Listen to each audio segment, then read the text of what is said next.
ውድ ቤተሰቦች ዛሬ በአዲስና ለዚህ ወደ እናንተ ለሚደርሰው ታደሞት ሲባል የተዘጋጀ እውነተኛ ታሪክ ነው ይዤላችሁ የመጣሁት። ከባለ ታሪኩ አንደበት እውነተኛ ታሪኩን ተቀብላ ስነ ጽሑፋዊ ፍሰት አላብሳ ያዘጋጀችው ባልደረባችን ቅድስት ጥላሁን ናት። ሩሃማ ብለን የባለ ታሪኳን ስም እንደ አርዕስት ሰጥተነዋል። እኔ ሀና እሸቱ ደግሞ ወደ እናንተ አቀርበዋለሁ። ቻናላችን አረንጓዴ ገጾችን ሰብስክራይብ አድርጎ ቤተሰብ በመሆን እንዲሁም ላይክ፣ ሼር እና በኮሜንት ሳጥን ገንቢ ሀሳብ አስተያየት እያሰፈራችሁ በንቁነት በመሳተፍ እንድታበረታቱን በአክብሮት እንጠይቃለን። መልካም ጊዜ።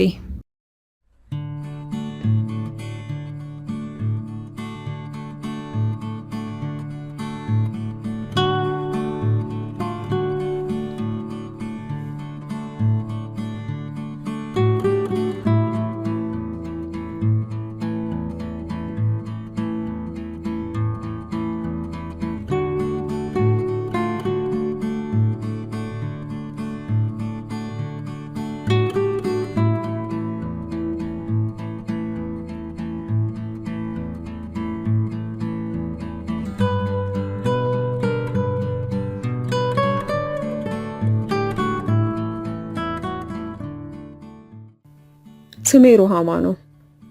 ምሕረት የሚገባት የሚል ትርጉም ያለው የመጽሐፍ ቅዱስ ቃል ነው። አሁን ያለሁበትን ሳስተውል እውነትም ከአምላክ ዘንድ ምሕረት የሚገባኝ ሆኜ ራሴን አግኝቼዋለሁ። ትናንት ባለማወቅ በራሴ መዘዝ ያመጣሁት ጣጣ ጥፋት ላይ ጥፋት እየደረብኩኝ ዛሬ ታሪክ ሆኖ አንድ በአንድ ለማውራት መጥቻለሁ። እድገቴ ሰንበት ትምህርት ቤት ነው። ጸሎቱ ላይ ታማኝ አገልጋይ ነበርኩኝ። ቤተክርስቲያን ከመሳም ትምህርት ቤት ገብቶ ከመማር በቀር ከማንኛውም ኢትዮጵያዊ ልጅ የተለየ አስተዳደግ አልነበረኝም። ውሎ አድሮ ግን የእድሜና የትምህርት ደረጃዬ ሲጨምር ብሎም አካባቢዬ ላይ ያሉ ሰዎች በጨመሩ ቁጥር የሚፈጠሩ አዳዲስ ነገሮች ነበሩ። ምንም እንኳን ከራሳቸው በላይ የሚሳሱልኝ ቤተሰቦች ቢኖሩኝም በልጅነቴ ባጣኋት እናቴ ፍቅር ምክንያት ግን ጥቂት የማይባል ጎዶሎነት ይሰማኝ ነበር። የተለያየ ሰፈር ከሚኖሩት የእናቴቶች ጋር ጥሩ ግንኙነት ቢኖረኝም እንደ እናት በየቀኑ የሚከታተለን አባት ቢኖረኝም በስስት ከሚያዩኝ አያቶቼ ጋር እየኖርኩ ቢሆንም አሁንም መወደድን ፍለጋ እላይታች ማለቱን አላቆሙም ነበር። ወድሻለሁ ብሎ የቀረበኝ ወንድም ይሁን ሴት ሁሉም የእውነት የሚወደኝ መስሎኝ ይሰማኝ ነበር። በታችኛው ሰፈር ባለው ጋራጅ ቤት በኩል ነበር ሁሌ ወደ ትምህርት ቤት የምመላለሰው። እንደ ልጅ ትምህርት ቤት ለመሄድ የሚያጓጓኝ እድሜ ላይ ነኝ። ገና ብቅ ብቅ ማለት የጀመረው ጡቴ ከወገቤ እንዳጎበጠኝ ነው። የ13 ዓመት ኮረዳ ሆኜ ነበር በለጋነቱ ትምህርትም ስራም ከሚሰራው ሶል ጋር የተዋወቅኩት። ሰለሞን ይባላል። እኔ ደግሞ ሳቆላምጠው ሶል ብዬ ጠራዋለሁ። ሰፈራችን ካለው ከዛ ጋራጅ ቤት ውስጥ ብዙ ጊዜ ፊቱ ጥላሸት መስሎ የለበሰው ልብስ አድፎ አውቀዋለሁ። በሳምንት ውስጥ ቀረ ላለመባል ይመስል በሳምንት ውስጥ 2 ቀን ከበዛም 3 ቀን ትምህርት ቤት ለመሄድ ያደፈውን ልብሱን ቀይሮ ጧት ከኋላዬ በጊዜ ለመድረስ ሲጣደፍ አየዋለሁ። እኔም ቦርሳዬን እንደሸከፍኩ በእነርሱ ጋራጅ ቤት በኩል ስሯሯጥ ያቀኛል። በተያየን ቁጥር ፈገግታ የማይለየው ሶል ዛሬ በጠዋት ቀድሞኝ ጋራጅ ቤቱ በር ላይ ቆሟል። እኔም ሰረቅ አድርጌ አየት ታደረኩትና እንዳላየሁ ሆኜ መንገዴን ቀጠልኩ። እሱም ነጠር እያለ ካጠገቤ መሄድ ጀመረ።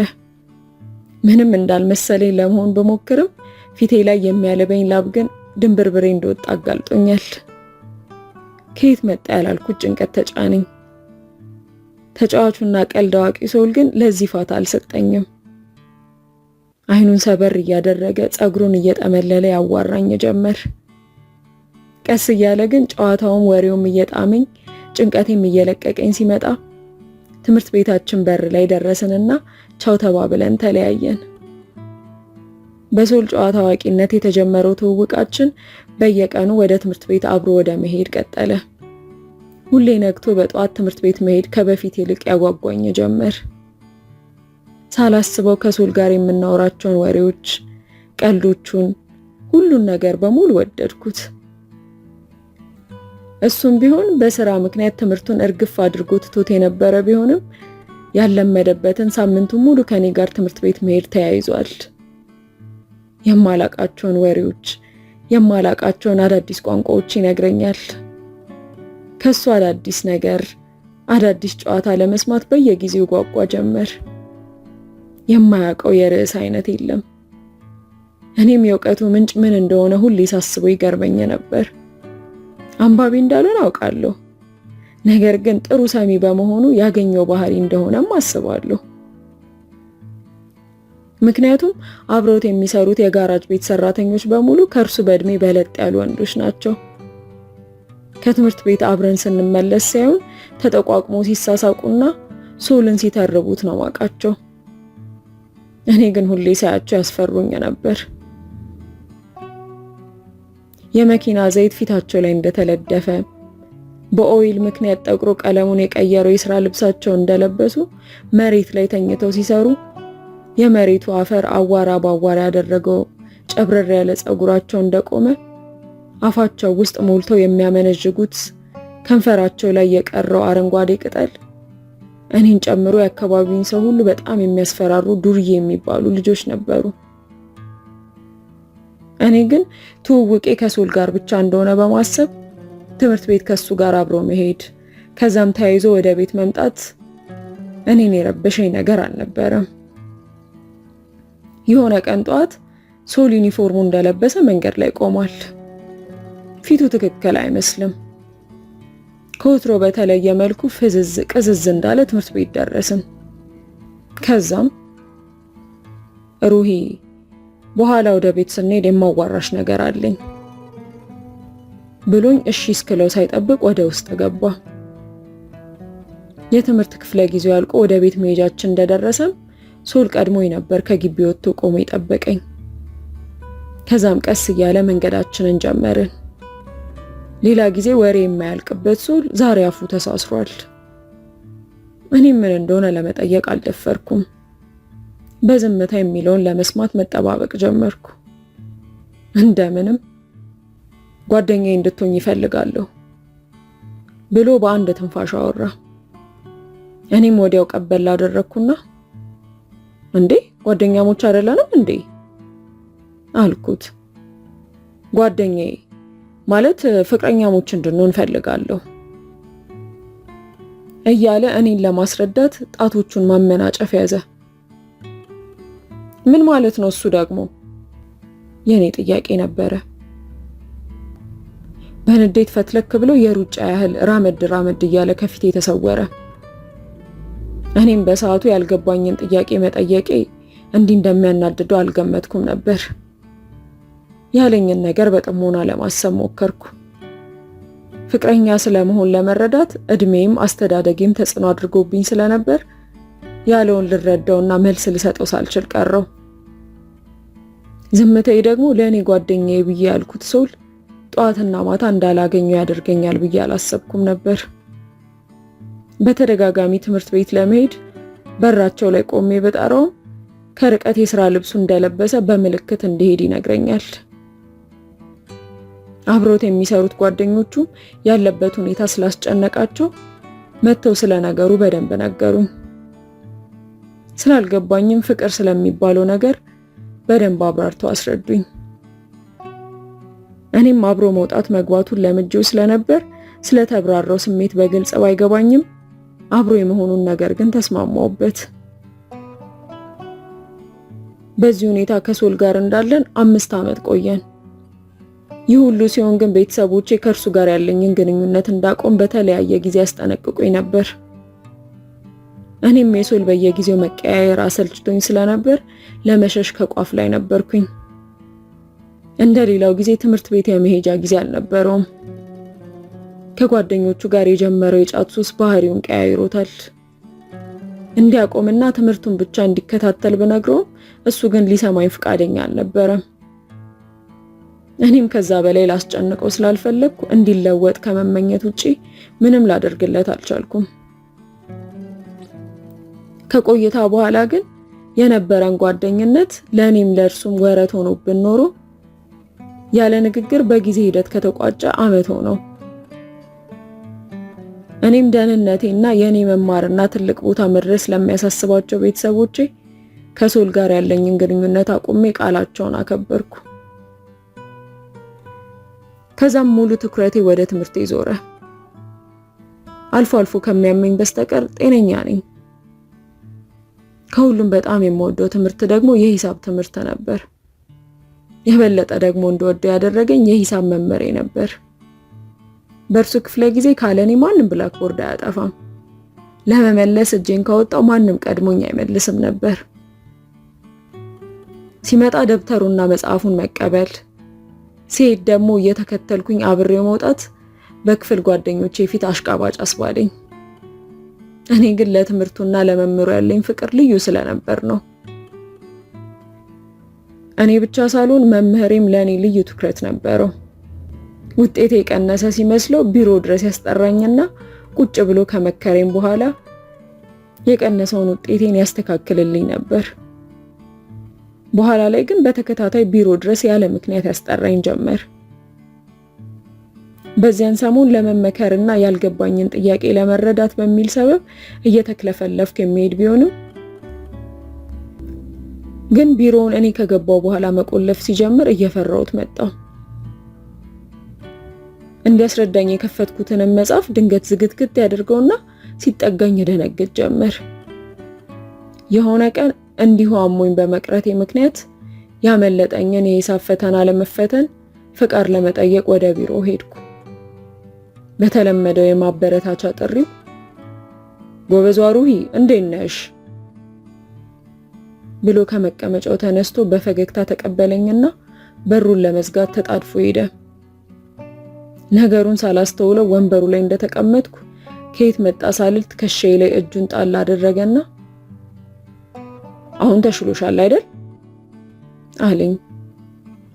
በጣም ደህና ነኝ፣ የትናንቱን ፈተና ስላመለጠኝ ነው የመጣሁት አልኩት። እሱም እጁን ከትከሻዬ ላይ አወረደና አጠገቤ ያለውን ወንበር ሳብ አድርጎ ጠጋ ብሎ ተቀመጠና ችግር የለውም እኔ ሞላልሻለሁ ደግሞ ላንቺ እያለ ጉንጬን ይደባብሰኝ ጀመር። የሆነ ሙቀት ሰውነቴን አፈነኝ።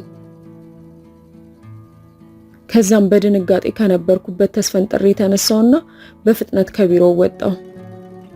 ምንም እንኳን የምወደው መምህሬ ቢሆንም ከቀን ወደ ቀን ለኔ ያለው ሁኔታና አስተያየት አልጠምሻለኝ።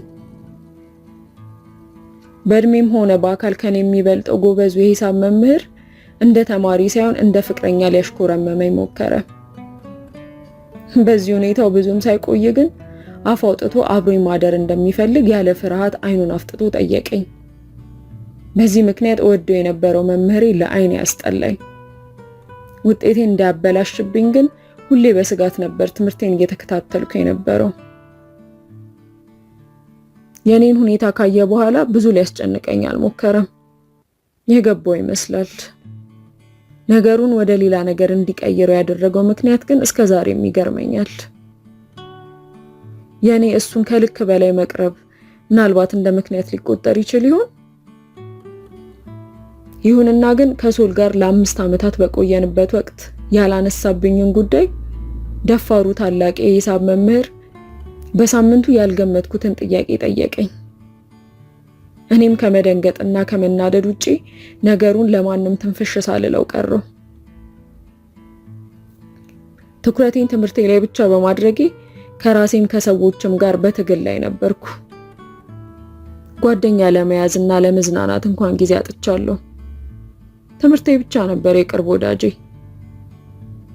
ጠዋት ትምህርት ቤት እንደሄድኩ ማታ ለጥናት አምሽቼ ነበር ወደ ቤት የምመለሰው። ሰንበት ለእግዚአብሔር የተቀደሰ ስለሆነ ቤተክርስቲያን ሳልሳለም አልውልም። ይህ የህይወት ውደት እንደቀጠለ ግን በአንድ ሰሞን ተደጋጋሚ ስልክ ጥሪ ስልኬ ላይ በምሽት ይደወላል። ከመሸ የጠራውን ስልኬን እንዳይሰሙ ከአያቶቼ ጋር ድብብቆሽ ጀምሬያለሁ። የደዋዩን ማንነት ግን ልደርስበት አልቻልኩም። ስልኩ በየቀኑ መደወሉን ቀጥሏል። እኔም ከመሸ ስልኬን ላንሳው ወይስ አላንሳው እያልኩ ስሳቀቅ ጠርቶ ይጨርስና ይዘጋል።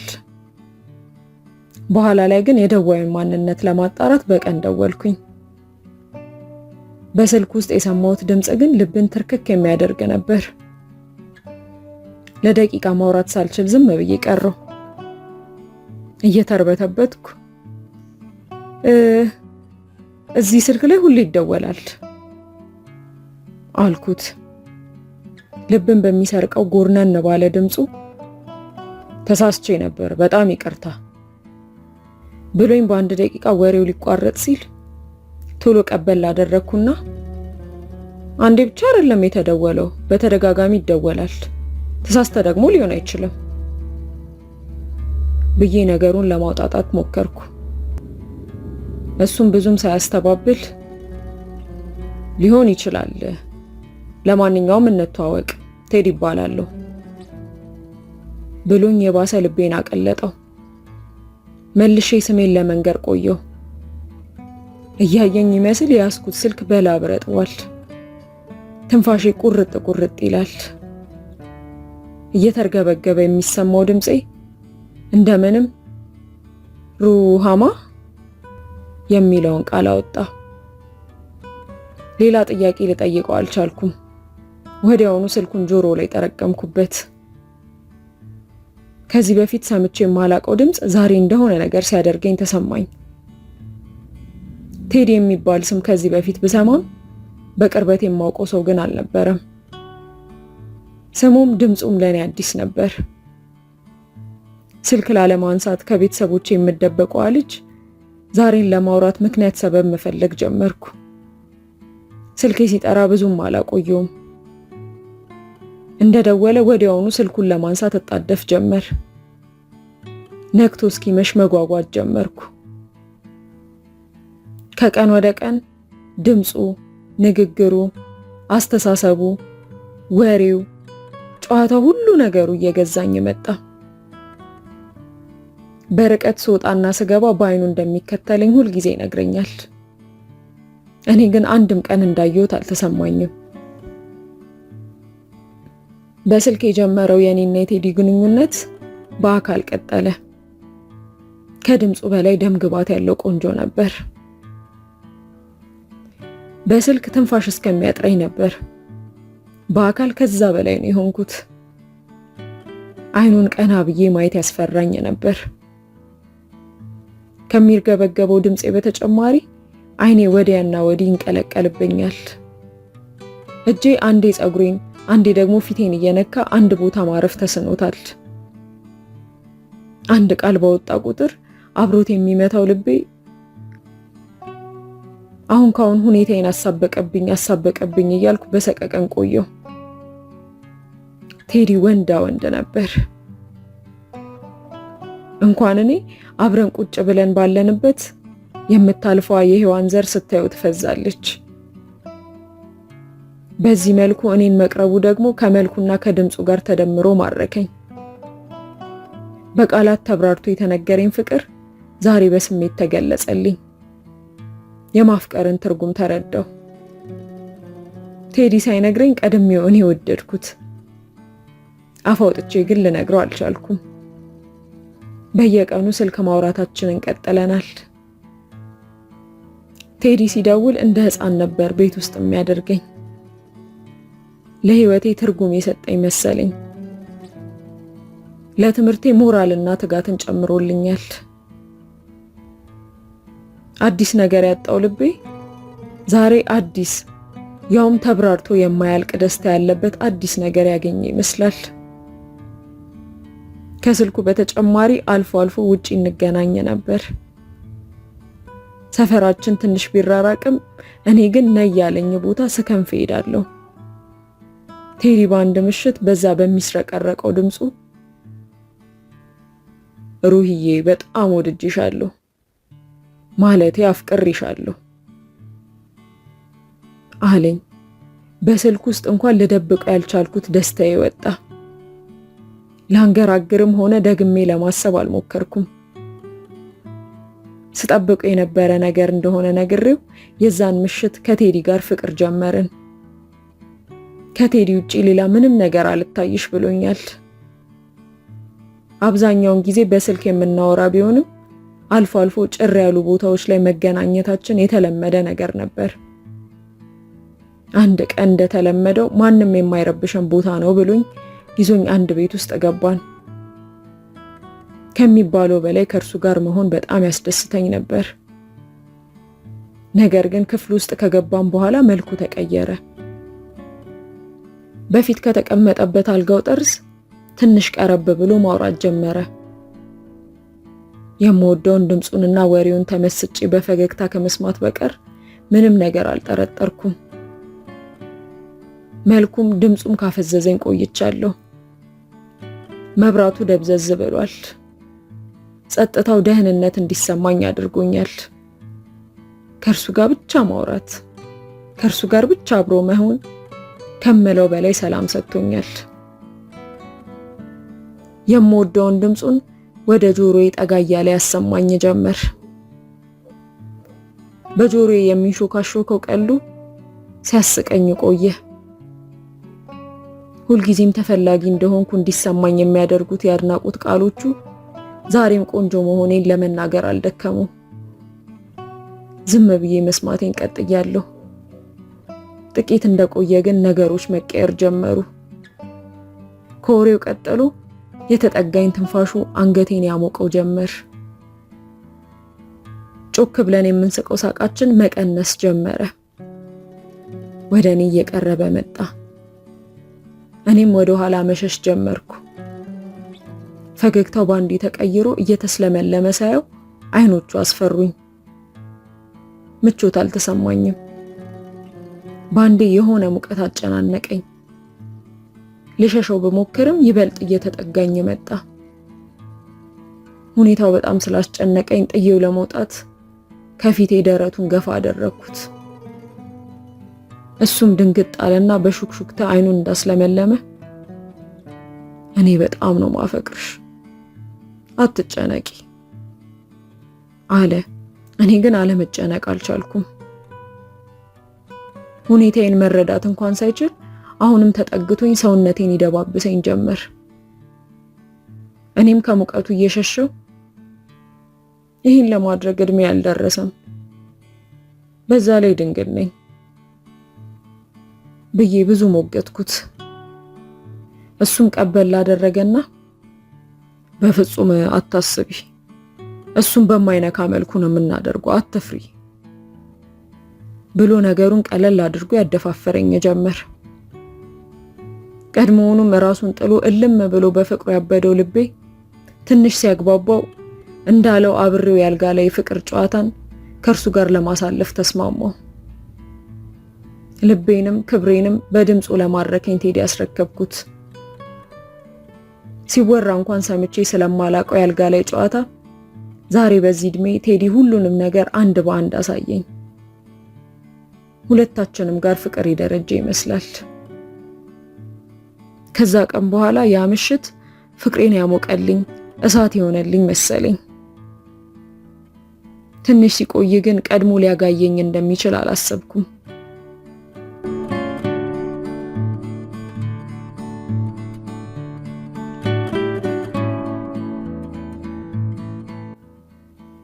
ክብረ ንጽህናዬን እንደማይወስድ አምኜው የፈጸምኩት ድርጊት ቢሆንም በየጊዜው እርግዝና እንዳይፈጠር ቴዲ ከመድኃኒት መደብር የእርግዝና ማረጋገጫውን አጭር ዘንግ ሰጥቶኝ ነበር። እኔ ግን ጥቅሙንም ሆነ አጠቃቀሙን ስለማላውቀው ተቀብዬ ቁጭ አደረኩት። ሰውነቴ ላይ ግን የተለያዩ ለውጦችን ካስተዋልኩ ሳምንታት አልፈዋል። አልፎ አልፎ ከሚያመኝ ሌላ ተጨማሪ የህመም ስሜት እያስተናገርኩ ነበር። ህመሙ ግን እየጨመረ ሲመጣ ምቾት አልተሰማኝም ነበር። ተደናግጬ አካባቢ ላይ የሚገኝ የመድኃኒት መደብር ገብቼ ባለሙያዎችን ለመጠየቅ ወሰንኩ። ከባለሙያዎች ተብራርቶ በተነገረኝ መሰረት ወደ መጸዳጃ ቤት ገባው። ውስጤ ከሚጮኸው ጩኸት አንጻር መጸዳጃ ቤቱ በጣም ጸጥ ያለ ነበር። መጸዳጃው ቤት ውስጥ ባለው መስታወት ትይዩ ቆሜያለሁ። እጄ እየተንቀጠቀጠ ነጭ ዱላ የምትመስለዋን አጭር ዘንግ በእጄ እንደያዝኩኝ ልቤ በደረቴ ላይ በኃይል ይመታ ነበር። አይኔን እያርገበገብኩ ከማሽኑ ላይ የሁለተኛውን መስመር ይጠፋ እንደሆነ ተመለከትኩ። ግን እንደዛው ነበር። በሆዴ ውስጥ ጽንስ እንዳለ አወቅኩኝ። የማይካድ ሁኔታ ጥቅጥቅ እንዳለ ጭጋጋ እየራፈነኝ፣ ቅዝቃዜ ከአከርካሪ ላይ ሲወርድ ይሰማኛል። ጉልበቴ ተብረክርኮ መቆም ስላቃተው እዛው ቀዝቃዛ የመታጠቢያ ቤት ወለል ላይ ዝርግፍ ብዬ ተቀመጥኩ። ትንፋሽ በጉሮሮዬ ውስጥ ገባ። አይምሮዬ ውስጥ ብዙ ሐሳቦች ይራወጡ ጀመር። እንዴት? መቼ እንደዚህ እንደሆነ ባውቅም ያቺ ምሽት እንደዚህ ጉድ ትሰራኛለች ብዬ አላሰብኩም ነበር። ድንጋጤ እንደ ማዕበል ደረቴ ላይ እየተናወጠ የወደፊት ህይወቴ አይኔ ፊት እየተገለበጠ የመስጠም ያህል ተሰማኝ። ቤተሰቦቼ፣ ትምህርቴ፣ ሁሉም ደብዝዘው ወደ አስፈሪው የማይታወቅ ጠመዝማዛ መንገድ ውስጥ የገባው መሰለኝ። አይኔ ውስጥ የሞላው እንባ በነፃነት ጉንጬ ላይ መፍሰስ ጀመረ። ጉልበቴን ደረቴ ላይ አጣብቄ በትንሹ እየተወዛወዝኩ በሀሳብ ማዕበል ውስጥ አንዳች መፍትሄ ለማምጣት ተረተር ጀመር። ለማን ልናገር? ቴዲ ዓይንሽን ላፈር ቢለኝስ? የሌላ ሰው ህይወት እስኪመስለኝ የኔ ጉድ አልመስልሽ አለኝ። ከእውነት የራቀ መስሎ ተሰማኝ። ነገር ግን ውስጥ ያለው የሚያሰቃይ ክብደት፣ ፍርሃት፣ ግራ መጋባት፣ ኃላፊነት ሳልወድ በግዴ ከእውነት ጋር አስተሳሰረኝ። በኋላም እንደምንም ኃይሌን አሰባስቤ ላገኘው እንደምፈልግ ደውዬ ነገርኩትና ተቀጣጠርን። ሁልጊዜ እንገናኝበት የነበረበት መናፈሻ ቦታ ቴዲ ቀድሞኝ ነበር የደረሰው። በውስጥ የተሸከምኩትን ያወቀብኝ ይመስል ከወትሮ በተለየ የአካባቢው አየር ከበድ ያለ ነበር። በእያንዳንዱ እርምጃዬ ልቤ በኃይል ይመታ ነበር። ከርቀት ቴዲ አግዳሚ ወንበር ላይ ቁጭ እንዳለ ስልኩን እየነካካ ተመለከትኩት። ዓለም ሊናወጥ እንደሆነ ማን በነገረው? ትናንት በደስታ እየቦረቀ የሚሮጠው እግሬ ዛሬ አጠገቡ ለመድረስ ዘገየብኝ። ቢናደድስ? ጥሉኝ ቢሄድስ? ቢወቅሰኝስ? እነዚህን ጥያቄዎች ሳስብ ከዛ ቦታ በነሽ ጥፊ ያስባሉኝ። ድንገት ግን ቴዲ ቀና ብሎ በፈገግታ ተቀበለኝ። ሩህዬ ደህና ነሽ? ብሎ ፈገግ አለ። እኔም ለመሳቅ በሞክርም ከንፈሬ ግን ሊታዘዝልኝ አልቻለም። እንደምንም መነጋገር አለብን የሚል አጭር ትዕዛዝ ሰጥቼው ከጎኑ ካለው ወንበር ላይ ሰውነቴ እንደ ብርጭቆ ተገትሮ ቁጭ አልኩ። አይኖቹን ቀና ብዬ ማየት አልቻልኩም። ድምፄን በሹክሹክታ እንዲሰማው አድርጌ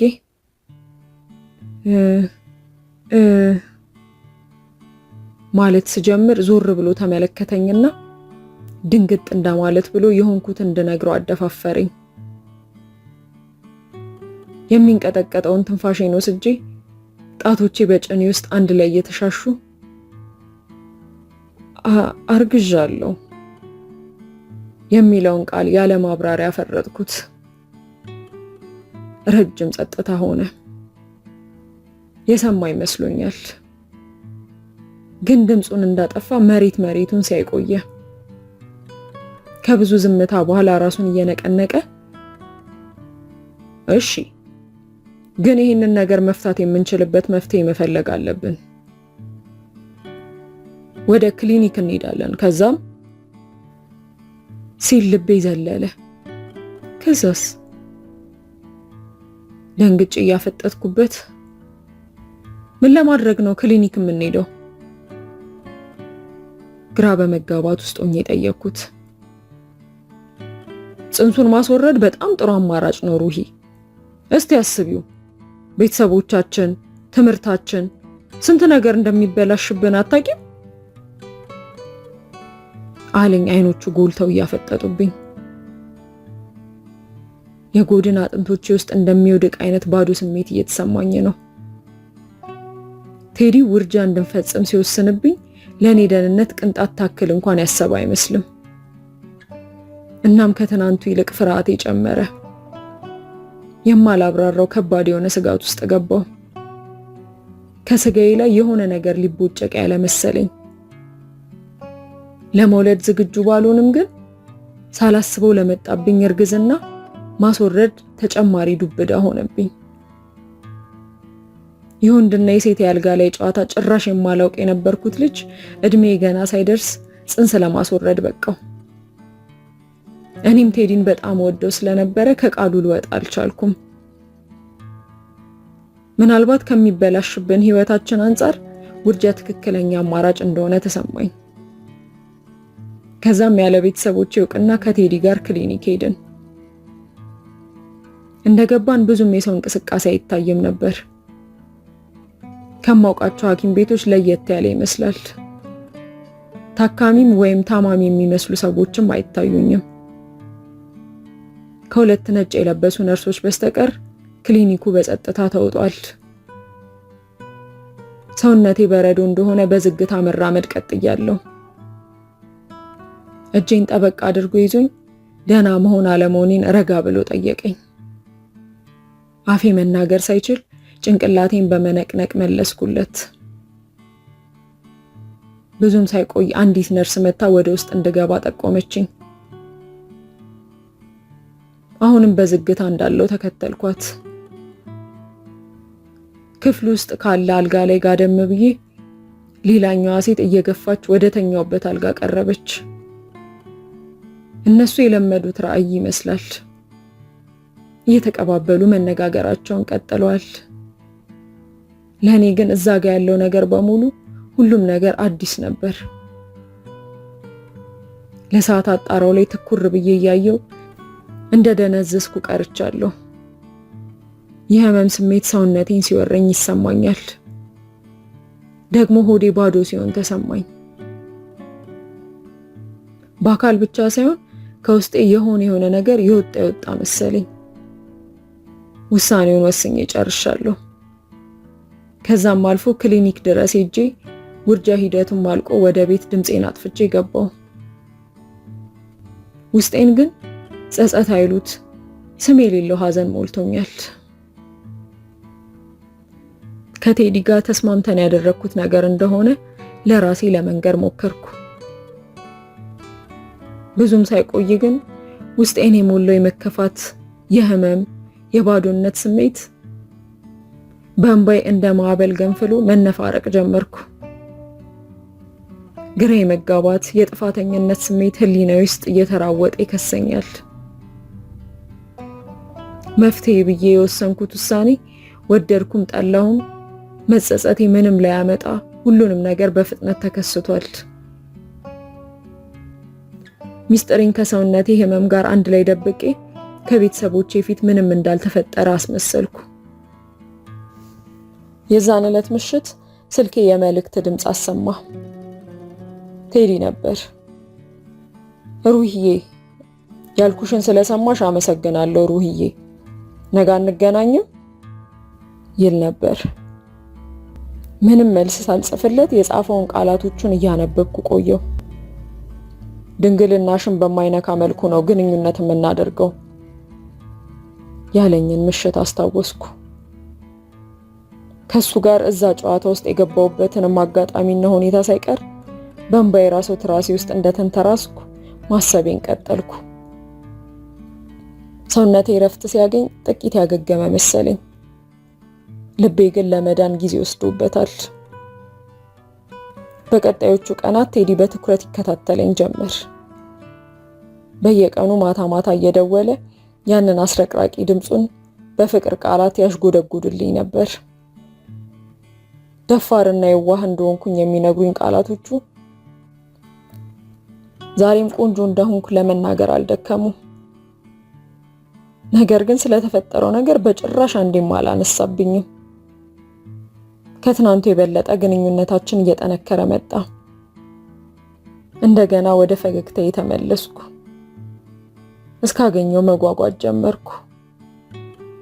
ውርጃው ለኛ የተዘጋ ምዕራፍ ሆነ። ግንኙነታችን በእኔ መስዋዕትነት ከማዕበል ተረፈ። አሁን ከሱ ጋር በነፃነት መውጣትና መግባት ጀመርኩ። እንደወደድኩት ስለገባው አሁንም ከቃሉ ውልፍት እንዳልል በፍቅሩ አጥምዶኛል። እያለኝ ቦታ ሲሄድ ደቂቃ አልፈጅም ነበር።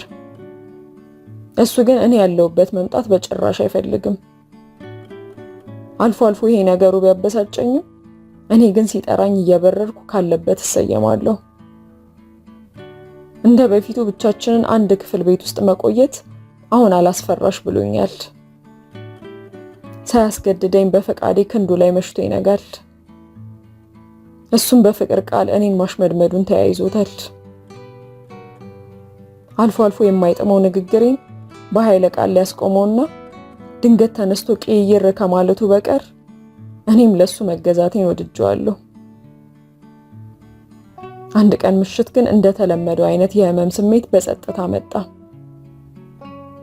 እንደ ከዚህ በፊቱ ማርገዜን ለማረጋገጥ ምንም አይነት ማሽን አላስፈለገኝም።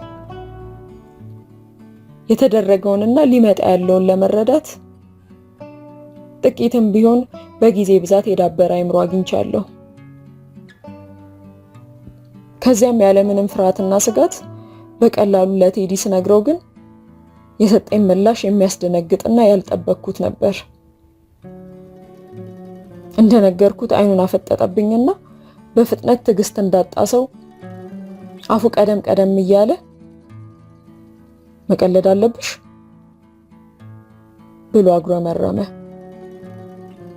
እኔም ቀበል አድርጌ አልቀለድኩም፣ የተጠነቀቀን መስሎኝ ነበር።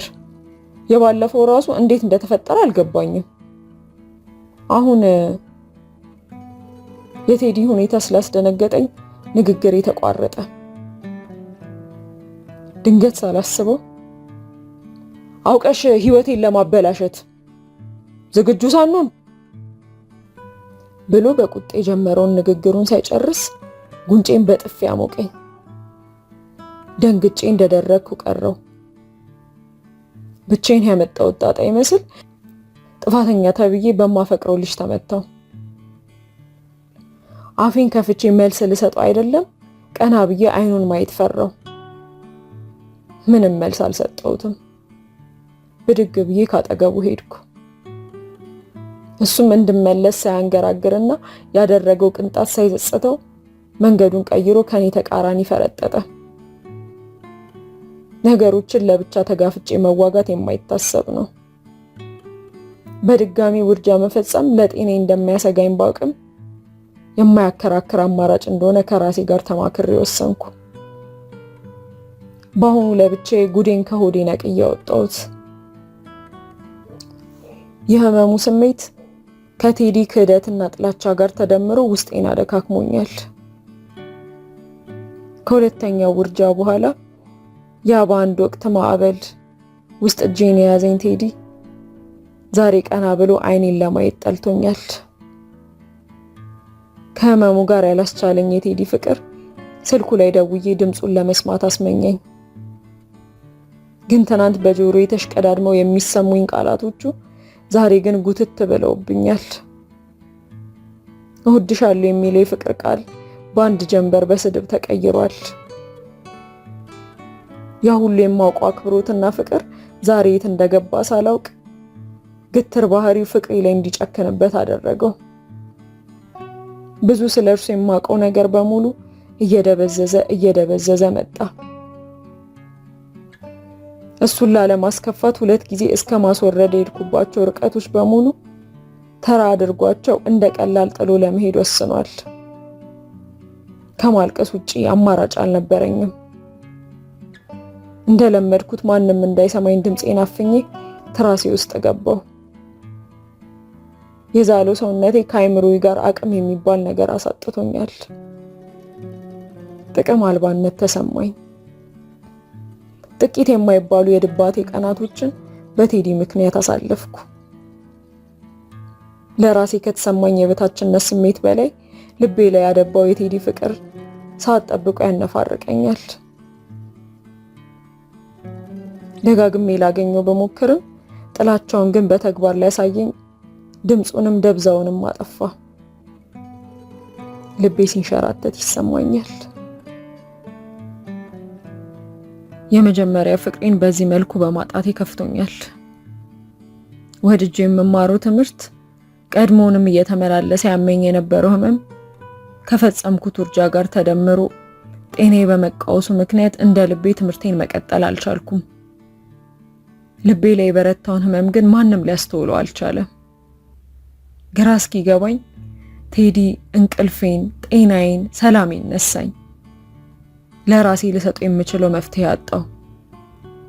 ምናልባት ብጠነቀቅና እርግዝና ባይፈጠር ኖሮ ቴዲ ወደኝ ነበር እያልኩ ራሴን በመውቀስ እብሰለሰል ጀመርኩ። በኋላ ላይ ግን ነገሮች እንደማይቀየሩ ሲገባኝ ራሴን ለማሳመን ሞከርኩ።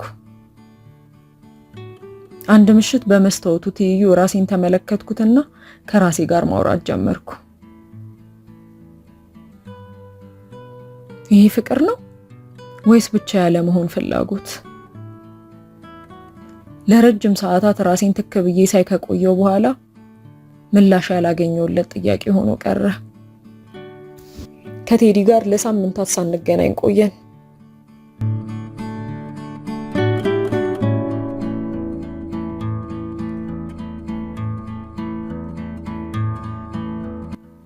ሶፋው ላይ ከአክስቴ ልጅ ጋር ቁጭ ብለናል።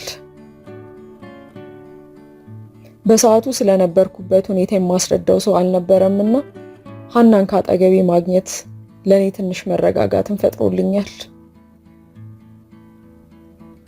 ያወራሁላትን በጥሞናና በእርጋታ ስታዳምጠኝ ቆይታ ተገናኝታችሁ ማውራት አለባችሁ፣ ነገሩን በግልጽ ልጨርሱት ይገባል ብላ ምክሯን ለገሰችኝ።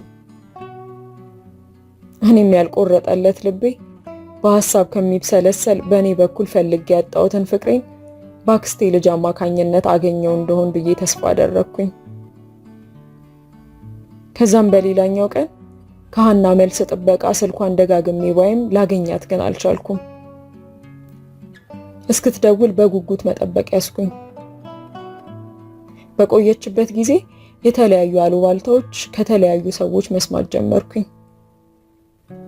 ሀና ከቴዲ ጋር እኔን ለማስታረቅ አግኝታው በሄደችበት የተፈጠረ ነገር እንዳለ ጭምጭምታ ስሰማ ስልኳ ላይ አሁንም ደጋግሜ ብደውልም አይነሳም ነበር።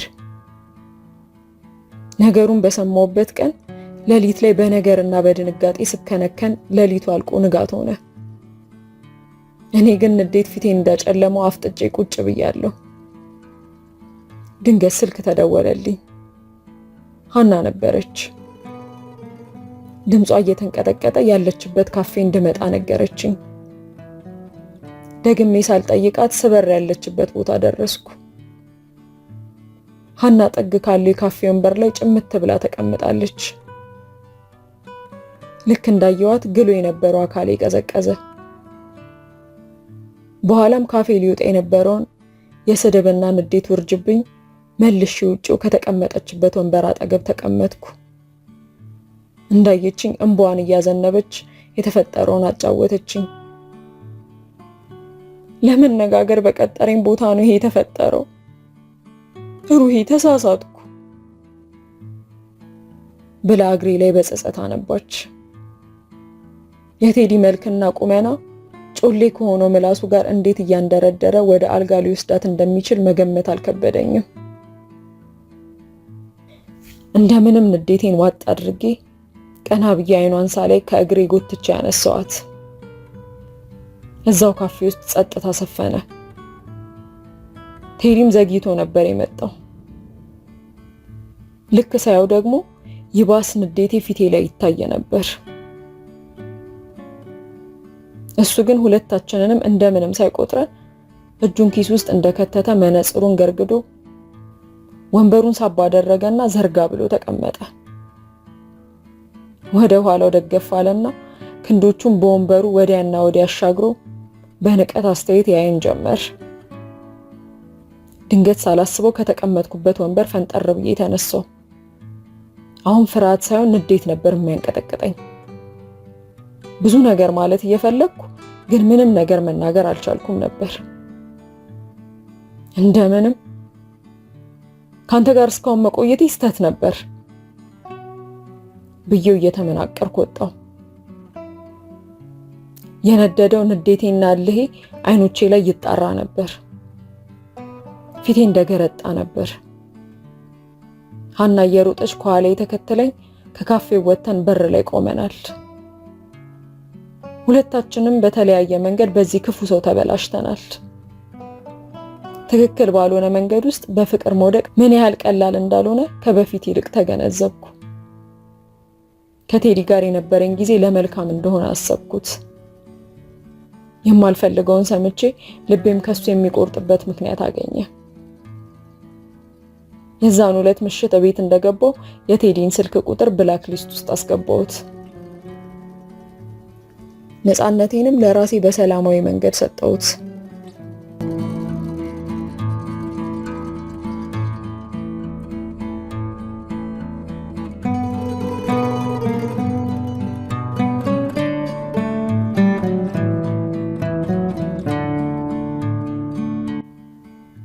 ቀናት እንደ ጉድ መንጎዳቸውን ቀጥለዋል። አንድ ፍሬ ልጅ በመባልበት እድሜ ከሆዴ ሊወጣ የነበረውን ፍሬ አምክኜ ለእግዚአብሔር ፊት እንደነሳሁት ሚስጥሬን እንደያዝኩት አለው። ትናንት ቤተክርስቲያን ሳልሳለም የማላድረዋ ልጅ ዛሬ ኃጢአት ተጫጭኖኝ ፊቱ ለመቅረብ ድፍረት አጥቻለሁ። ሌላ ህይወት እንዳለ ለማሰብ ተስፋዬ ብሩህ አልሆንልሽ ብሎኛል። ፍቅር የሚባለውን ወደ ጎን ትቼ ብቻ የመሆን ፍርሃቴን አስወግጄ ሌላ ሰው ወደ ህይወቴ እንዳይመጣ ነገር ዓለሙን ባለበት ይዤው ቆየው። አይምሮዬ ከመቼውም ጊዜ በላይ ረፍት ፈልጓል። ያላቅሙ ብዙ ስሜቶች ተፈራርቀውበታል። ምክር የማልጠይቅበት አሳፋሪ አጣብቂኝ ውስጥ ከቶኛል። ደግሜ ላለመጎዳት ስጋት ውስጤን ጥፍር አድርጎ ይዞኛል። ወንድ በቀረበኝ ቁጥር እንደ እብድ የሚያደርግ አዲስ ባህሪ አምጥቻለሁ። ለጊዜው ቤተሰቦቼ ለኔ ቀሩኝ ብቸኛ አለኝታዎቼ ነበሩ። ከነርሱ ጋር ያለኝን ግንኙነት ትምህርቴንም ጨምሮ ትኩረት መስጠት እንዳለብኝ ተረዳው። የጧቷ ፀሐይ ትሞቃለች። የሴት አያቴን ያለቀባትን መድኃኒት ፍለጋ ገበያው ከደራበት ደማቁ የአዲስ አበባ የንግድ ሰፈር ቤተን ለመሄድ በመንገዱ ላይ በቀጥታ እየፈሰስኩ ነበር። የጆሮ ማዳመጫዬን በሁለቱም ጆሮዬ ላይ እንዳጠለቅኩ ቀስ ያለው የክራሩ ዝማሬ በቀስታ በጆሮዬ ውስጥ ይሰማኛል።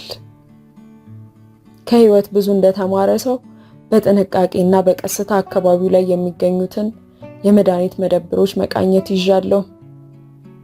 በልብ ስብራትና ግራ መጋባት ውስጥ የነበርኩበት ሁኔታ በቀላሉ የጠፋ አልነበረም። ቀስ በቀስ በሕክምና፣ በጊዜ፣ በብቸኝነትና በራስ የመተማመን ስሜቴን በጸጥታ መገንባቱ ጠቅሞኝ ነበር። ለራሴ እንደምኖር ገብቶኝ ኑሮ ቀጥያለሁ። እናም መንገዴን እየሄድኩ ሳለሁ ድንገት አንድ ወጣት ባጠገቤ ለማለፍ ሲሞክር ደንቀፍ አደረገውና ገፋ አደረገኝ።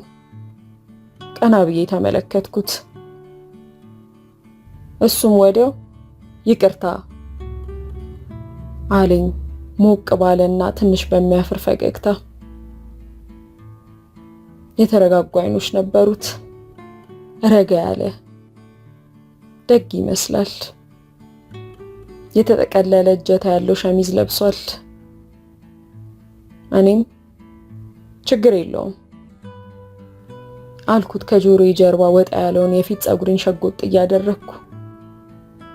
ሁልጊዜ በዚህ መንገድ ነው የምትሄጂው? ቀለል ባለ በማይከብድ ድምፁ ጠየቀኝ። እኔም ፈገግታዬን ነፍጌው አይ ብዬ መንገዴን መሄድ ቀጠልኩ። ኤርሚ ይባላለሁ አለኝ ለሰላምታ እጁን ከፊቴ ዘርግቶ። እኔም ስሜን ሳልናገር ፈገግታ በሚደብቅ አስተያየት እያየሁት የመንካት ያህል ሰላምታውን መለስኩለት።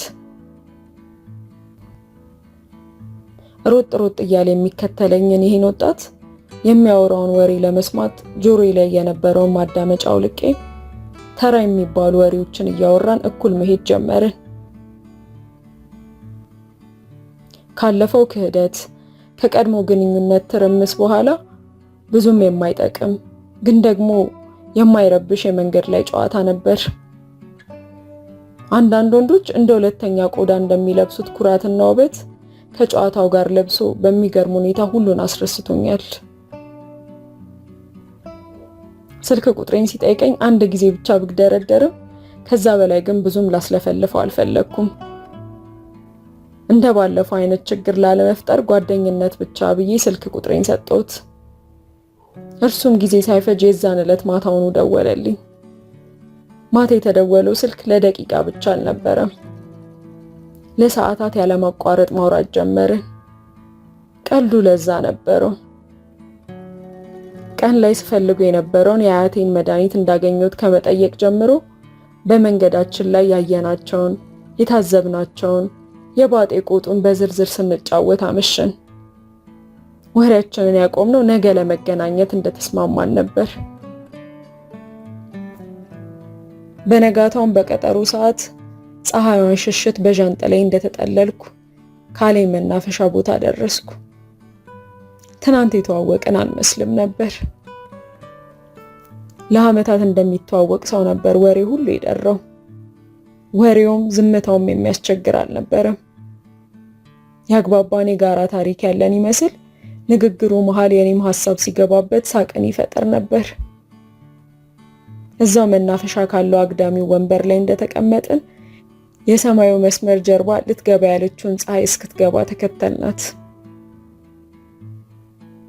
በኋላም ጨለምለም እንዳለ ደግሞ ወሬውን ከቆመበት የእግር መንገድ ይዘን ቀጠል ነው። ብዙም ሳንቆይ እስከ ግማሽ መንገድ ወደ ቤቴ ሸኝቶኝ ተመለሰ። ከረጅም የያዘን ጊዜ በኋላ ሳቅ በሳቅ ያደረገኝን ኤርሚን በአንድ ቀን ወዳጄ ካልሆነ አስባለኝ። ነገም በተመሳሳይ ሰዓት ተቀጣጥረን ተለያየን። የዛሬዋ ቀንና ከኤርሚ ጋር የነበረኝ ትውውቅ የህይወቴ አንዱ ቆንጆ አጋጣሚ እንደሆነ ብቻ ተሰማኝ። በማግስቱ ትናንት ከተቀጣጠርንበት ሰዓት ቀደም ብለን ነበር የተገናኘነው። ኤርሚ ሴትን መንከባከብ ያውቅበታል። በእጁ ቸኮሌት ይዞ ነበር ሲጠብቀኝ የነበረው። በልጅነቴ ባጋጠመኝ ህመም ምክንያት ጣፋጭ ነገር እንዳልበላ የተከለከልኩ ቢሆንም ለኔ ብሎ ያደረገውን ነገር በዜሮ ላባዛበት አልፈለኩም። ተቀብዬው መብላት ጀመርኩ። ስላለፍኩበትና አሁን በዚህ በሽታ እየታመምኩ እንዳለው ግን እንዲያውቅ አልፈለኩም። ዛሬ ሙሉ ሰዓቱን አንድ ቦታ ብቻ አልነበረም የተቀመጥነው። በመንገዱ ላይ ወዲያና ወዲህ ስንል አመሸን።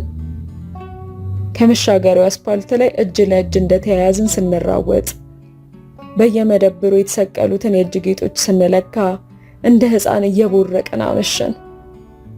እንደገና ወጣትነት፣ እንደገና ልጅነት እንዲሰማኝ ያደረገኝ። ልቤ በነፃነት አየር ተነፈሰ።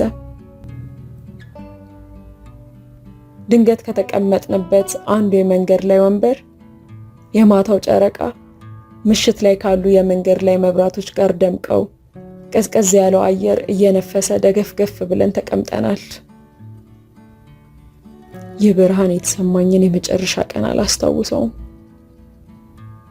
አልኩኝ ለጆሮ እንዲሰማው ለስለስ ባለ ድምፅ ቅርብ ብዬ። ከዛም ቀጠልኩ። ልቤን ያገኘውን ነፃነት እያየው ጸጥ ልለው አልቻልኩም። ለመወደድ ከባድ አይደለም ብዬ የተሰማኝን ነገርኩት። የእርሱን ፈገግታ ይህንኑ ያለኝ ይመስላል። እኔም ለራሴ ከረጅም ጊዜ በኋላ በትክክል ሊረዳኝ የሚችል እንደ ኤርሚ ያለ ሰው ሊኖር እንደሚችል በመንገር ዳግመኛ ለራሴ እድል ሰጠሁት። አሁንም ሌላ የነፃነት ቀን ይመጣልኝ መሰለኝ። ኤርሚን በድጋሚ ያገኘሁት።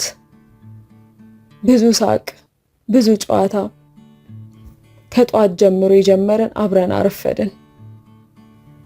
ተራ ነገር ባየን ቁጥር ልባችን እስኪፈርስ እንደ ሰከረ ሰው በመንገድ ላይ እየተንገዳገደን እንስቅ ነበር። የሚያነሳልኝ ወሬ በሙሉ ለኔ ቀልድ ነበር። ብዙም ሳንቆይ ከአንድ ሰፈር መሿለኪያ ካለ ድንጋይ ላይ ቁጭ አለን። ሳቃችን ትንሽ ረገብ እንዳለ ኤርሚ ያለ ፈገግታ ማውራት ጀመረ። ጭምት እያለ ሩህዬ አንድ ነገር ላስቸግርሽ ነበር አለ። እኔም ለመስማት ከበፊት ይልቅ ፊቴን ከአይኑ ተክዬ የሚለውን ለመስማት ጠበቅኩት። ብር እንድታበድርኝ ፈልጌ ነበር። 2300 ብር ብቻ አለኝና እጄን ጠበቅ አድርጎ ያዘኝ። ትንሽ ግራ ሊያጋባኝ ሞከረ። የተለያዩ ዕቃዎችን ከክፍለ ሀገር እያመጣ ወደ ሌላ ክፍለ ሀገር እንደሚያስረክብ የመጀመሪያ ቀን እንደተዋወቅን የነገረኝ ቢሆንም ለምን በቁጥር ትንሽ የሆነችን ብር ከኪሱ ያጣል ብዬ ማሰብ ጀመርኩ። እሱም ይህን የተረዳ ይመስል ሊያብራራልኝ ተነሳ። መግባት የነበረበት ዕቃ አስቸኳይ ነው፣ ባንኪ ውስጥ ያለው ብር ስለታገደብኝ ማንቀሳቀስ ስላልቻልኩ ነው የሚል አሳማኝ ምክንያት ሰጠኝ። ምንም እንኳን እኔ በቤተሰቦቼ ገንዘብ የምተዳደር ተማሪ ቢሆንም ለገና በዓል አንዳንድ የበዓል ዕቃዎችን እንድገዛ አያቴ ከሰጠችኝ ብር የአክስቴን ልጅ ተጨማሪ ብር ተቀብያት የዛን ዕለት ብሩን ሰጠሁት። እሱም በደስታ ደጋግሞ ጉንጬን ሳመኝ። አሁንም የቀኑ ሙቀት አልቀረም። እዛው በእርሱ በመደነቅ አብሬው ዋልኩ። የትምህርት ቤት ጓደኞቼ በህመም ምክንያት ትምህርት ቤት ባለመሄዴ ሊጠይቁኝ የቤታችን በመጡ ቁጥር ወሬ በሙሉ ስለ ኤርሚ ነበር። የነበርኩበትን ያንን አስጨናቂ ቀናት ባያውቁም አሁን ላይ አለፍ አለፍ እያለ ለሚያስጨንቀኝ የደም ግፊት በሽታ አንዱ መድኃኒቴ እርሱ እንደሆነልኝ ደጋግሜ በማውራት አሰለቸዋቸው። ኤርሚ ብዬ ከጀመርኩ ማቆሚያ እስካይኖረኝ ድረስ በ3 ቀን ውስጥ በፍቅሩ አበድኩ። አልፎ አልፎ ከመደወል ውጪ ግን ከዛን ቀን በኋላ ደግሜ ያላገኘሁትም ነበር። ላገኘው እንደምፈልግ ስነግረው እሱ ግን በቀልድ እያዋዛ ሲያረሳሳኝ ቆየና ጥርሴ ሳይከደን ስልኩ ይዘጋል። ይህ ሁኔታ ሲደጋገምና ከተገናኘን ከሳምንት በላይ ሲሆን ግን ነገሩን በቁም ነገር እንዲመልስልኝ ጠየቅኩት። እሱም ጻድቃኔ ማርያም ገዳም ሄጄ ነው፣ ስንመለስ እንገናኛለን አለኝ። እኔም ለረጅም ጊዜ ከአምላክ ቤት እግሬ ከቀረ ቆይቼ ስለነበረ ደጅ እንድጠና የሚረዳኝ አይነት የቤተ ክርስቲያን ሰው መሆኑ አስደስቶኝ እስኪመጣ በናፍቆት ተጠብቀው ጀመር።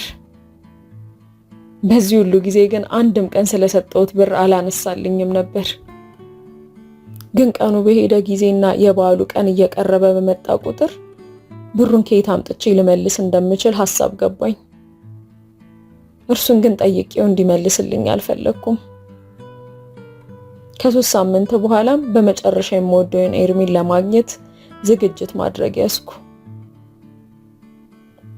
የደስታና የናፍቆት ቅይጥ ልክ እንዳውሎ ነፋስ ልቤ ውስጥ ይንሸራሸራል። የተዘረጉ የልብስ አይነቶች አልጋውን ሞልተውታል። እያንዳንዳቸው ከትዝታ ወይም ከናፍቆት ጋር ይመዘናሉ። እንደሌላው ጊዜ አንድ አይነት ሆኜ እርሱ ጋር መሄድ አልፈለኩም ነበር። ለሳምንታት ያጠራቀምኩትን ፍቅርና ናፍቆት የሚመጥን ምርጥ አልባስ ለመልበስ ፈለግኩኝ። በመስታወት ውስጥ አይኔን ሞልቶት የነበረው ደስታ ፈገግታ ለጥርሴ ችሮታል። ከተመረጡት አልባሳት አንዱን ስጥል አንዱን ስሞክር ጥቂት ከቆየው በኋላ አይኔ ያረፈበትንና ተሽሎ ያገኘሁትን ቡኒ ቀሚስ አጥልቄ ቀጥ ብሎ የወረደውን ጸጉሬ እንዳበሳ አደረኩና ከንፈሬን ቀዩን ሊፕስቲክ በስሱ ተቀባው። ሙሉ መልኬን ወዲያና ወዲህ እየተዘዋወርኩ በመስታወቱ ስመለከት ቆየው። ሙሉ ሰውነቴን በመወደው ሽቶ አወድኩት። እስካገኘው ልቤ ስቅል ብሏል። አጠር ያለው ቦርሳዬን አነገትኩና ስልኬን በእጄ እንደያዝኩ እየተክለፈለፍኩ ከክፍሌ ወጣው።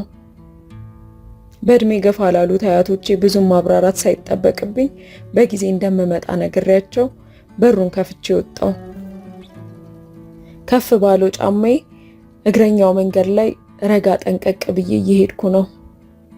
ልቤ ግን ከሰውነቴ ቀድሞ መሮጥ ይፈልጋል። የማልፍበት እያንዳንዱ የመንገድ መብራት በዙሪያዬ መውደድን ያስተጋባል። ቀጣዩ መሻገሪያ ላይ እንደደረስኩ ስልኬ ጮኸ። እርሱ ነበር። ከቀጠረኝ ቦታ ቀድሞ እየጠበቀኝ እንደሆነ ነገረኝ። እኔም በጥድፊያ መጓዜን ቀጠልኩ። አይምሮዬ በእግሬ ሪትም ጥያቄዎችን አንሾካሾከ። ኤርሚ በመካከላችን በነበሩት ቀናት እንደኔ እየተሰማው ይሆን? ምናልባትም ረስቶኝ ይሆን? በእኔ ጉትጎታ ዛሬ ላገኘው እንደቻልኩኝ ግልጽ ነው። ከራሴ ጋር ሳላስበው ከባድ ውይይት ውስጥ ገባው። የትናንቱ ጠባሳ ዛሬን እርግጠኛ አላረግሽ ብሎኛል።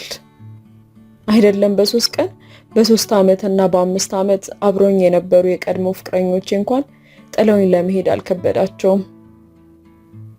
ኤርሚ እንደነሱ ይሆን ብሎ ማሰቡም ከዚያ የመነጨ ነበር።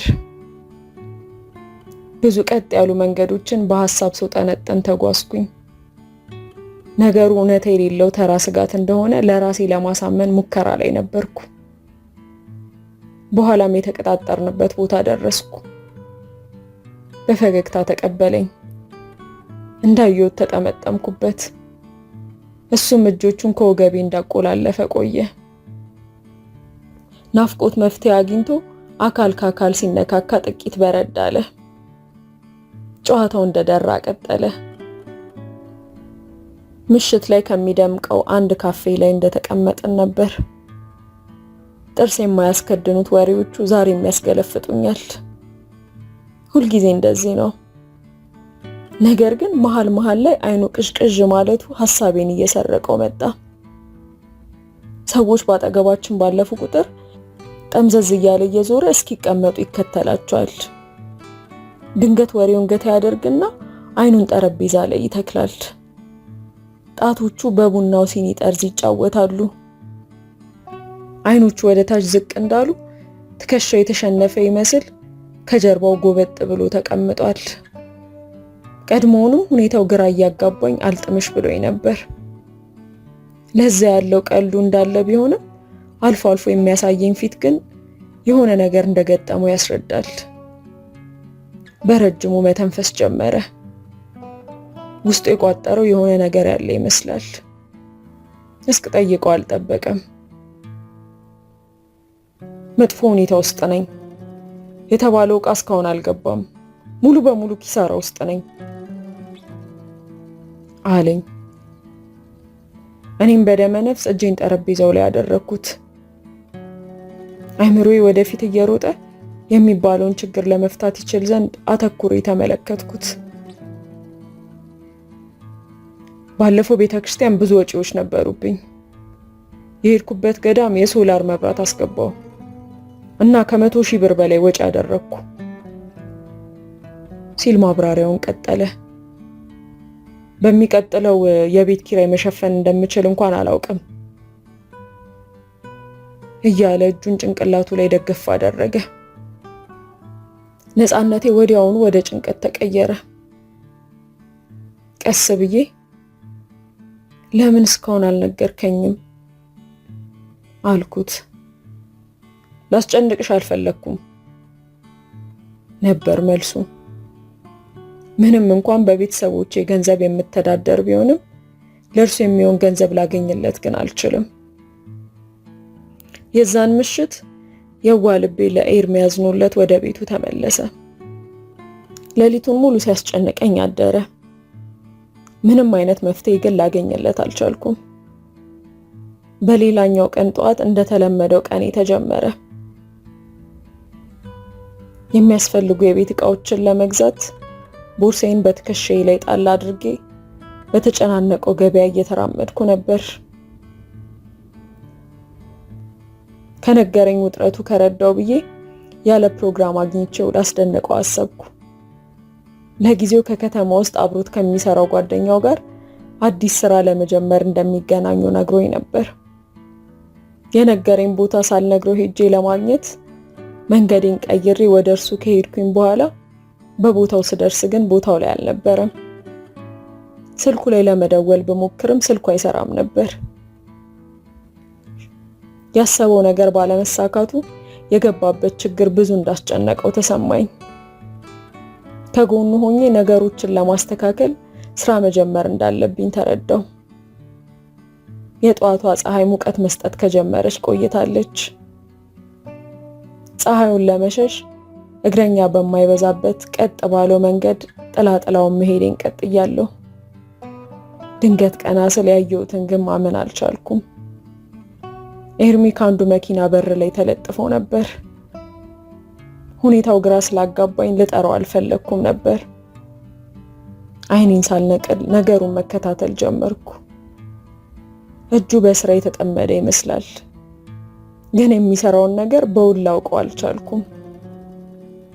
ካለውበት በርቀት ተንጠራርቼ ተመለከትኩት። የመኪናው በር በትግል የተከፈተ ይመስላል።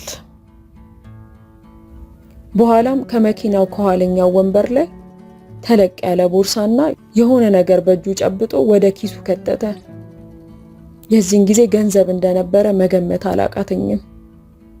በድንጋጤ አፍጥጬ ቀረው። ብዙም ሳይቆይ የመኪናውን በር አላትሞት እግሬ አውጪኝ በማለት ከአካባቢው ተሰወረ። አካባቢው ላይ ካለኔ በቀር ነገሩን ያየም አልነበረም። እግሬ እየተሽመደመደ በፍጥነት መራመዴን ቀጠልኩ። ሐሳቤ አንድ ቦታ ሊረጋልኝ አልቻለም። ልክ እንደ እግሬ እዚያና እዚህ እየረገጠ ግራ መጋባቱን ቀጥሏል። ያየሁት ኤርሚን የሚመስል ሌላ ሰው እንጂ የኔ ኤርሚ አልመስልሻለኝ። ችግር እዚህ ነገር ውስጥ ይከቷል ብዬ ማሰብ አልቻልኩም። ኤርሚ ሲሰርቅ ያየሁት ቢሆንም እሱ ፊት ግን ምንም እንዳልተፈጠረ ለመምሰል ፈለግኩ። በቀጣዩ ቀን እስካገኘው ቸኩያለሁ።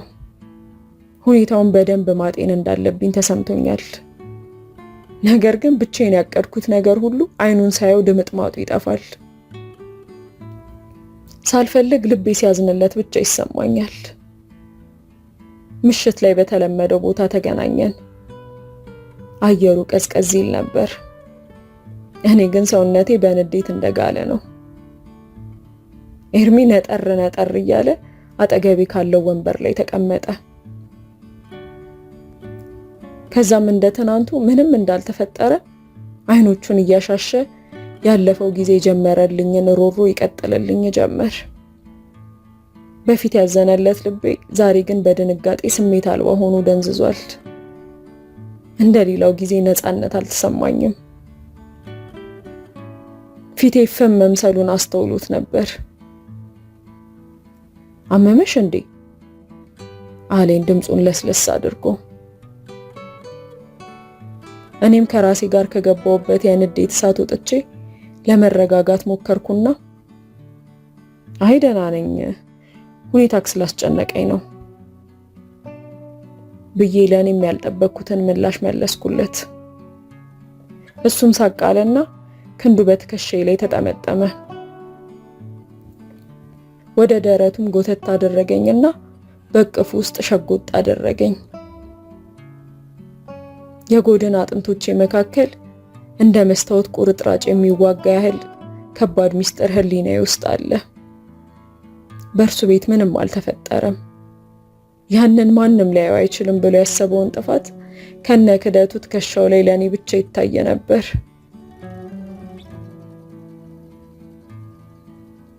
ቤተ መቅደሱን እየሳመ እንዲህ ያለውን ተግባር ይፈጽማል ብዬ ማመን አልቻልኩም። ሆኖም ግን እውነትን ከእርሱ ፍቅር በታች ቀበርኩት። ጆሮዬ ላይ በፍቅር ከሚያንሾካሽከው ሰው ጋር ተጣብቄያለሁ። ውስጥ ያለው እውነት ሲጮህ፣ ጭንቅላቴ ግን በትከሻው ላይ ተንጋሎ ደገፍ እንዳለ ተመችቶት ቆየ። ምንም ቃል ሳላወጣ ማስመሰሌን ቀጠልኩ። ምክንያቱም ፍቅር አውቆ እውር፣ ሆን ብሎ ደግሞ በህመም ጸጥ ይላል። በእነዚህ ጊዜያት በቅርበት ከመከታተል ውጪ የተነፈስኩት ቃል አልነበረም። ድንጋጤ፣ ጥርጣሬና ስጋት በኃያሉ ፍቅር ተከልሎ ዛሬም አብሬው መሄድን እናፍቃለሁ። አንድ ዕለት ምሽት ላይ ቦርሴ ውስጥ 100 ብር ብቻ ነበር። እንደለመድኩት በእጅ ያዝኩትን ስልክ ወዲያና ወዲህ እያደረግኩ ብዙ ጥንዶች ከተቀመጡበት ከላይ ካለው ካፌ ተቀምጠናል። ዝምታውን ለማጥናት ብሞክርም ወዲያና ወዲህ ግን ይንቀዠቀዣል። አርፎ የተቀመጠውን ቦርሳዬን እያረፈ ይመለከተዋል። ጸጉሩን በጣቶቹ መንጨር ያደርገዋል። እግሩን አነባብሮ ጣቶቹን እርስ በርስ ያጫውታቸዋል። የሆነ ነገር የፈለገ ይመስላል፣ ግን ምን እንደሆነ ሊነግረኝ አልቻለም። በብር እጦት ምክንያት ጭንቀት ውስጥ እንዳለ ከማውራት በስተቀር ሌላ ቁም ነገር እንደሌለው አውቃለሁ። ድንገት ከመሬት ተነሳና የባንክ ደብተር እንዳለኝ ጠየቀኝ። ይህን ጥያቄ ያኔ 2300 ብር እንዳበድር የጠየቀኝ ጊዜ ያነሳብኝ ቢሆንም ደግሞ ማንሳቱ ግን ግራ አጋባኝ። በዛን ቀን ነገረ ስራው ሁሉ አልጨበጥ ብሎኛል። አስተናጋጅ አጠገባችን መታ ቆማለች። ሁለታችንም አከታትላ ካየች በኋላ ምንም ነገር ሳትለን ዘወር ብላ ሄደች። እኔም አስተናጋጇን ልጠራት ስል ያዝ አደረገኝና ብር የለኝም አለኝ። እኔ ጋር እኮ 100 ብር አለ ብዬ ለማውጣት ስሞክር በፍጹም እንደውም ከውጪ ገላገለችን ብሎኝ ያነሳሁትን ቦርሳዬን ተቀበለኝ። ቦርሳው ላይ ማፍጠጡን ቀጥሏል። ደጋግሞ እየከፈተ ይዘጋዋል። የሆነ ነገር ፍለጋ እንደሆነ አይደለም ለኔ ለሌላ ሰው ያስታውቅ ነበር። 100 ብሩን እዚህ ጋር ለምን ታስቀምጫለሽ ብሎ ቦታውን ቀየረው። እኔም ትርጉሙ ስላልታየኝ ብዙም ሳልናገር ወሬያችን ቀጠለ። መሃል ላይ ድንገት ስልኬን ቀበል አደረገኝና መነካካት ጀመረ። እኔም ነገሩን ቀለል አድርጌ በድርጊቱ ግራ ከመጋባት በቀር መጥፎ ነገር አይምሮዬ ውስጥ ሊመጣልኝ አልቻለም። ትንሽ ቆየት አለና የሆነ ስልክ መጥራት ጀመረ። የኔ መጥሪያ እንደዛ ስላልነበር የኔ አልመሰለኝም ነበር። ነገር ግን በሚገርም ሁኔታ ኤርሚ የስልኬን መጥሪያ ቀይሮት ነበር። ምክንያቱም ባላውቀውም አሁንም ካደረገው ነገር ጋር ተቃውሞ አልነበረኝም። አይምሮዬ ውስጥ የሞሉትን እነዛን መጥፎ ትዝታዎች ለመርሳት ጥረት እያደረግኩ ነበር። ቀድሞውንም ብሩን ብዬ ባለመምጣቴ ዛሬ አጣው ያለኝ እንደሆነ የረበሸኝ ነገር አልነበረም።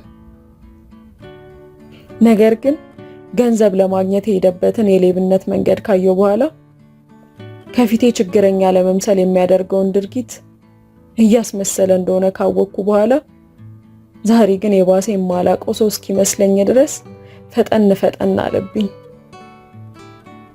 ድንገት ሳላስበው ድልድይ እንሂድ ብሎኝ የተከፈተውን ቦርሳዬን ግጥም አድርጎ ዘግቶ ሰጠኝና ከካፌው ወጣን። ግራ ስላጋባኝ ሰዓቱ ገና ነው አልኩት።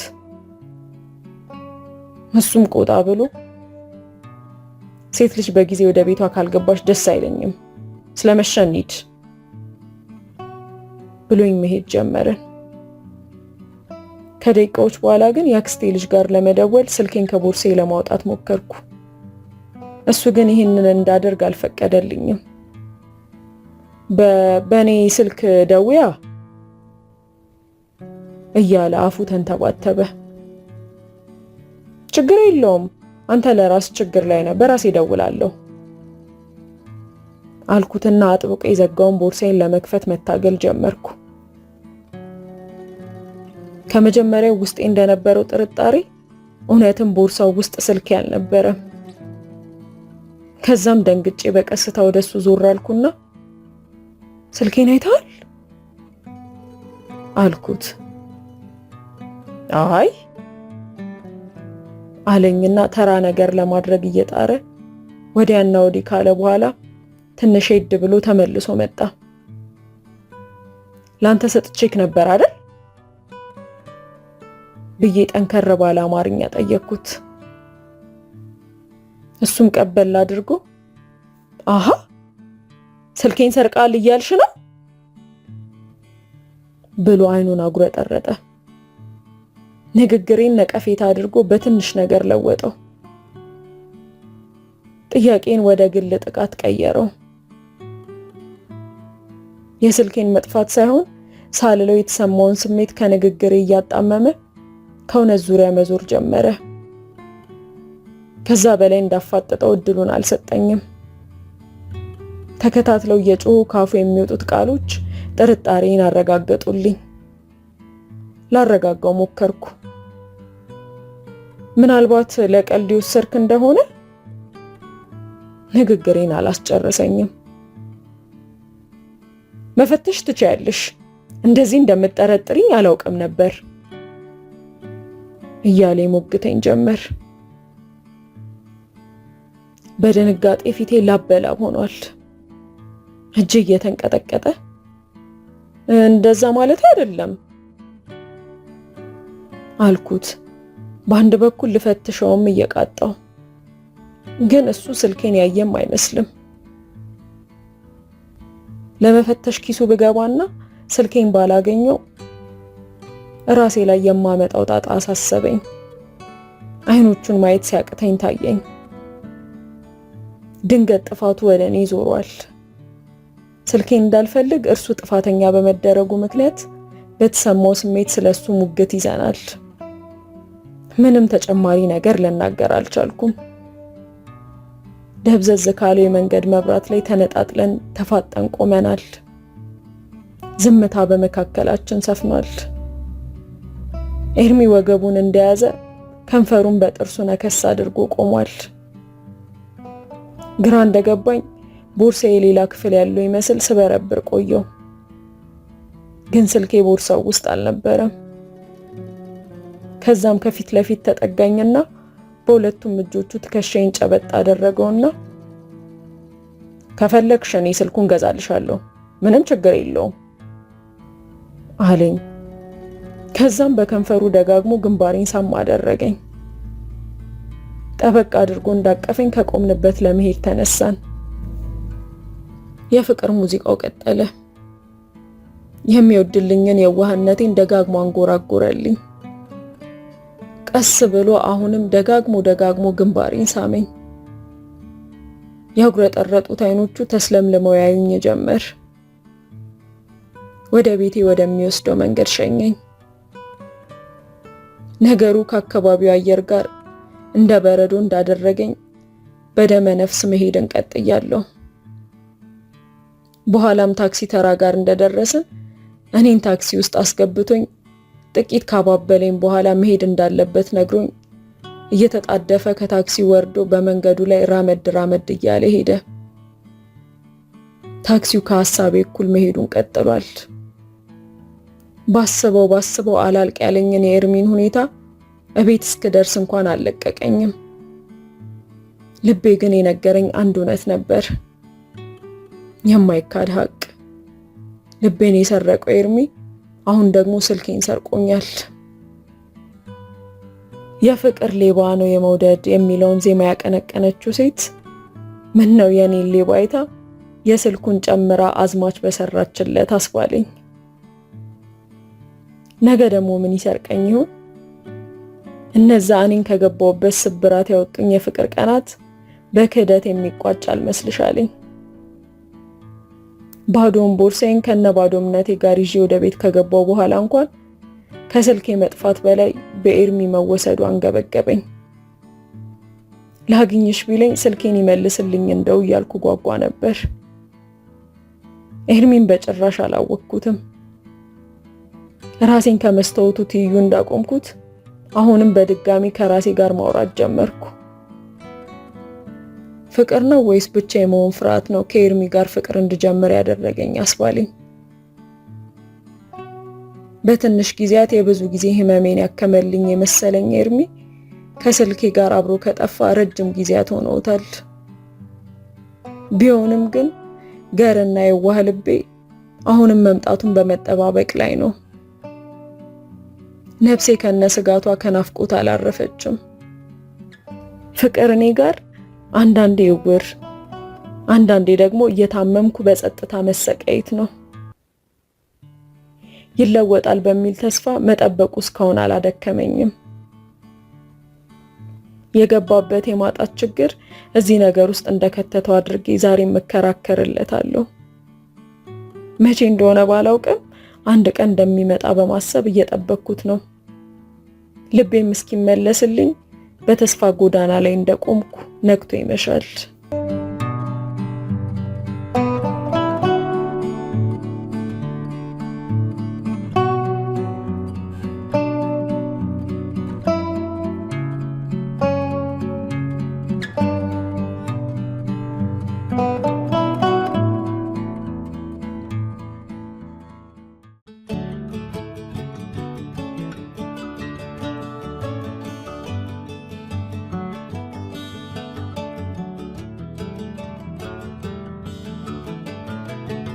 ሰላም ለእናንተ ይሁን ክቡራትና ክቡራን፣ ሀና እሸቱ ነኝ። ያላችሁት የአረንጓዴ ገጾች ዩቲዩብ ቻናል ላይ ነው። ከኔ ጋር የተለያዩ አይነት ዘውግ ካላቸው የስነ ጽሁፍ ስራዎች ጋር ቆይታ ማድረግ ለምትፈልጉ ትክክለኛው ቤት ውስጥ ትገኛላችሁ። ስለሆነም ሰብስክራይብ በማድረግ ቤተሰብ እንድትሆኑ የአክብሮት ጥያቄን አቀርባለሁ። በዚህም ቪዲዮ ላይ ላይክ፣ ሼር፣ ኮሜንት በማድረግ ፍቅራችሁን ትገልጹልን ዘንድ በሰፊው እንጠብቃለን። በያላችሁበት ብሩህ ጊዜ ተመኘን።